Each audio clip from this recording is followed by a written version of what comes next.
The idea that I would make all of this up and put myself, my wife, my son, my entire family through this, extremely stressful and painful experience, all for the sake of money, is completely incomprehensible. But that's what you're going to be accused of. You're going to be accused. Absolutely. You're going to say you defended Michael Jackson while he was alive because he was good for your career, and now that he's gone, there's an opportunity here to sue his estate. He can't defend him.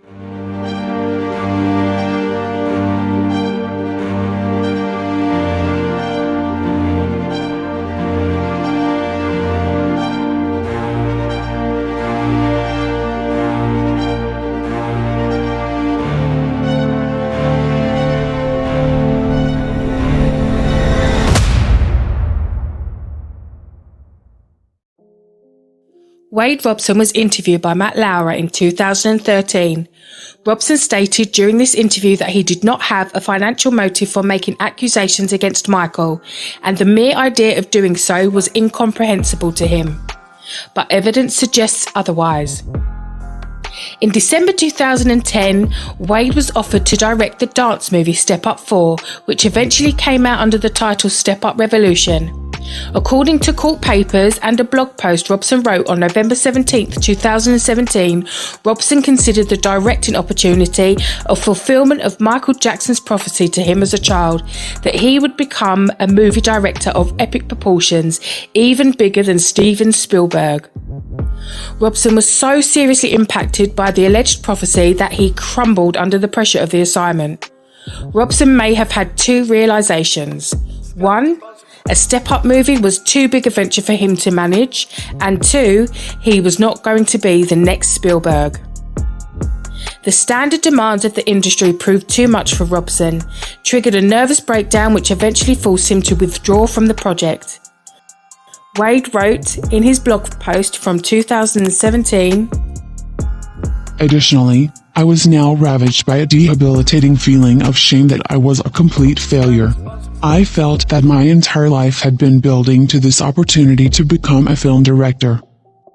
It had arrived. I was fulfilling Michael's prophecy, and then I blew it. Therefore my entire life, I believed, had been in vain. Thank God I had Amanda and our baby boy, because beyond that, I felt no purpose anymore." Although Wade does not mention it in any of the court papers or his blog post, the Step Up project was not his first failed attempt at directing a movie. In an interview that he gave Dance Informer in April 2009, Robson revealed that he and his wife Amanda were working on their first feature film at the time. When asked why he declined to direct Britney Spears' 2009 tour, Wade said that it was because their priority was creating a movie. Robson is quoted as saying, "We've been writing the film all through 2008 as well, but Amanda was mostly working on it because I was doing the Cirque show. So it was kind of really broken and hard to really focus on it. And we were supposed to do this Britney tour, but it was just another distraction, and we really want to move into film and really make this the next path for us. I spend most of my time saying no to jobs, probably to my own demise." The Cirque show he mentioned here is not to be mistaken for the Cirque du Soleil show featuring Michael Jackson. It is the Criss Angel Believe show in which Robson worked as the choreographer. Criss Angel Believe was both a critical and a commercial failure, eventually cancelled in 2016. Robson also revealed in the same interview that he and Amanda were writing a theatre show as well. Neither a movie nor the theatre show materialised, despite both Wade and Amanda putting in a lot of time and effort into their work, sacrificing other projects. Under the pressure, Robson suffered an emotional collapse, eventually seeking professional help. On May 16, 2011, he started cognitive therapy for about a month. Evidence shows that on May 21st, 2011, only 5 days after he started therapy, Robson wrote an email to the director of the Cirque du Soleil show in which he stated, "I always wanted to do the SMJ show, badly." In the same email about his failed attempt at directing the Step Up movie, he wrote, "Look, the directing gig didn't work out. It was consuming me in an unhealthy way that I wasn't okay with, being a brand new father. Maybe it just wasn't the right time. Maybe I just wasn't ready to direct a studio film. Robson was hired for the Cirque du Soleil show, but it was decided that Jamie King was better qualified to direct, and Robson was assigned for a lower position. So business for Robson was not doing well. In his pursuit as a filmmaker, Robson declined career offers with guaranteed earnings, burning his professional connections and bridges. He exhausted his savings and assets. Robson had not done anything mention-worthy for almost a decade, and he blamed Michael Jackson because Jackson had told him he would become big. In March 2012, about a year after his first breakdown, Robson suffered a second nervous breakdown. He went to a new therapist in April 2012, where he started an insight-orientated therapy. According to his story, about 3 weeks into therapy, on May 8, 2012, Robson declared the first allegations of his sexual abuse by Michael Jackson to his therapist. Robson suddenly, conveniently, remembered or accepted the alleged abuse, and he had been shopping for a book deal as revealed by his own emails from late 2012 and early 2013. Specifically, with the help of his long-term entertainment lawyer Helen Yu, several book publishers were contacted, but apparently he was turned down by all of them. In a privilege log provided during discovery, we can see that 73 emails were sent between Wade, literary agent Alan Nevins, and Helen Yu in the period between December 12, 2012 and February 22, 2013. The fact that Robson has a financial interest in accusing and suing the Michael Jackson estate is also highlighted by Robson's legal actions. Robson filed 2 types of legal action against Jackson's entities, perjuring himself to get around the statute of limitations. He filed a creditor's claim against the estate in probate court and a lawsuit against 2 of Jackson's companies in civil court for the alleged childhood sexual abuse, arguing that due to his alleged sexual abuse, he would never be able to work in entertainment again. Therefore, he needs financial compensation. Robson demanded a whopping $1.62 billion and still kept working in the entertainment business, having done various insignificant projects since. Looking at Safechuck's allegation, he's never got as far in the court system as Robson's, so there are no depositions regarding him. What we do have is his complaint and his declaration. Represented by the same lawyers as Robson, Safechuck ended up with an eerily similar explanation. Like Robson, Safechuck too claims that up until shortly before he filed his lawsuit, he did not realise that he had allegedly been sexually abused as a child. I never knew that what he did to me was sexual abuse. I continued into adulthood not understanding that what he did and what we did together was wrong. It seems very convenient that we have 2 adult men that realised only until shortly before filing their lawsuits that sexual relations between an underage boy and a grown man are wrong and considered child abuse. Safechuck claims that what triggered his realisation of abuse was the birth of his son in 2010 and worrying about having paedophilic urges about him. Safechuck is quoted as saying, I got married and had a son. I continued to live in denial and secrecy. After my son was born in late 2010, my fear of exposure became worse as I realized that now other people were part of my life and I was dragging them into it. I began to see how innocent children really are and to worry that I would have pedophilic urges. Let's compare this to what Robson claimed about his realisation process in his declaration. In March 2012, I had my second and final nervous breakdown, which again included feelings of extreme stress, anxiety, fear, and depression. I would look at my son and imagine him experiencing the sexual acts I did with Doe 1, which I did not yet equate with being sexually abused. And, for the first time in my life, I wondered if I needed to talk to someone about what Doe 1 and I did together. I knew that I truly had no idea how I felt about it. If this story makes you a little uncomfortable, trust me, you're not alone. In a blog post on November 24, 2017, Robson wrote this about when he first told his allegations to his wife. I believe it was that night or the next morning at the latest that Amanda asked me one of the heaviest questions I've ever received.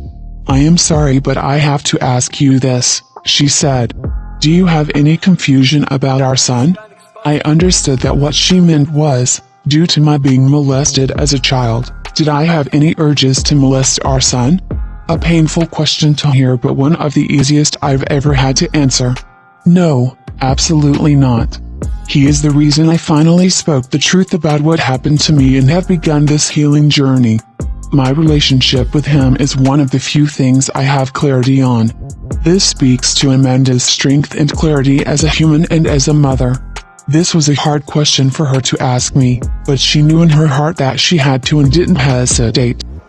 Having the same lawyers, Safechuck and Robson both shared a very similar trigger that after all these years eventually made them allegedly realise that they had been sexually abused by Michael Jackson.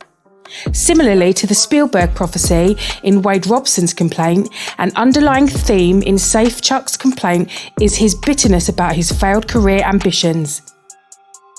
In his complaint, he vents his frustration and blames Michael Jackson about the fact that his career and professional life did not turn out the way he imagined as a teenager. We also learned that he aspired a career in show business. Initially, he wanted to be an actor, but he says Jackson talked him out of it. Then Safechuck aspired to be a movie director. He had big dreams for himself about making it in the movie industry. Safechuck also tried to make it in the music industry. He had a band. However, his show business dreams never materialised, and in 2003, at the age of 25, he finally gave up and moved on to have a normal life. He remarks that for a long time, he believed that Michael Jackson was sincere about our getting together to make movies or do something together in the entertainment realm. He had always said that I would do great things with him, and I never doubted him. Safechuck eventually went to community college and became a web developer, but in his complaint, he blames Michael Jackson that he did not manage to get a better education. He claims that Jackson talked to Safechuck's parents out of sending him to college and to focus on filmmaking instead.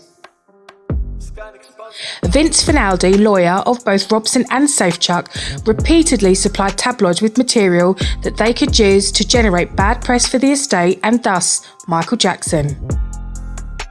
Channel 4 is set to broadcast the documentary Leaving Neverland in the UK.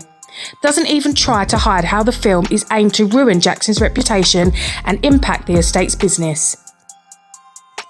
Robson's lawyers, who also recruited a female accuser whose lawsuit was announced around Halloween 2016, when the media interest in Thriller by Michael Jackson is especially high.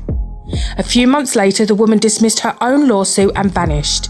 The sole purpose of the accusation seemed to be about making Michael Jackson look bad in the press. A similar media assassination attempt was made back in 2013. In early 2013, AEG was hit with a lawsuit by Katherine Jackson and Michael Jackson's kids for the wrongful death of the late King of Pop. AEG warned us that something ugly was going to come out in this lawsuit. On March 21st, the judge allowed the child abuse allegations to be raised in the trial for AEG to make a case against Jackson, alleging Jackson was responsible for his own death. This is the same day Wade Robson put his house up for sale for $789,000, which sold on May 8th for a whopping $825,000, $36,000 more than he asked, only a day after his allegations went public on May 7th, 2013. So, Wade Robson now says, very contrary to what he said in the stand, he now says Michael Jackson molested him when he was a child. Your reaction? It's absurd. It's ridiculous. It flies in the face of his very powerful testimony for the defense in Michael Jackson's criminal trial. You know, he was the first witness I called in the defense case. And if you put on a defense case in a criminal trial, you always want to start with a powerful witness. He was very powerful for us. He said that nothing untoward had ever happened. He said there had been no sexual molestation, no inadvertent touching, nothing improper by Michael Jackson. And then he withstood a very powerful cross-examination by a very seasoned prosecutor, and Wade Robson never changed his position. He was adamant that nothing had happened. In fact, he called the allegations ridiculous. I don't buy it for 1 second. I don't know who's influencing him one way or the other. I don't know why he's been induced to apparently change his very strong and very powerful testimony of 2005. And remember, he didn't just give testimony in the courtroom. He did some interviews after the trial where he also said, it's ridiculous, nothing happened. He would look at the people interviewing him and ask them if they'd ever slept in a bed with a friend or with a parent. I mean, he could not have been stronger for us. And I don't know who's influenced him. I don't know whether he needs money. I find it very curious that this development happened in the middle of the civil trial that Catherine Jackson and Michael's children have filed against AEG. None of it adds up very well to me. AEG's lawyer got up in his opening statement in that courtroom and said things were going to get ugly, suggesting he's going to try and vilify and take Michael Jackson's reputation and try and pound it and hurt it. And they're trying to minimize the value of Michael Jackson's reputation. You sound like you think AEG has had communications with Wade Robson even before the case started. I've said what I'm going to say about that issue. These tactics appear to be directed to pressure the Michael Jackson estate to settle and/or prejudice the jury in case there is a trial where damage could be demanded.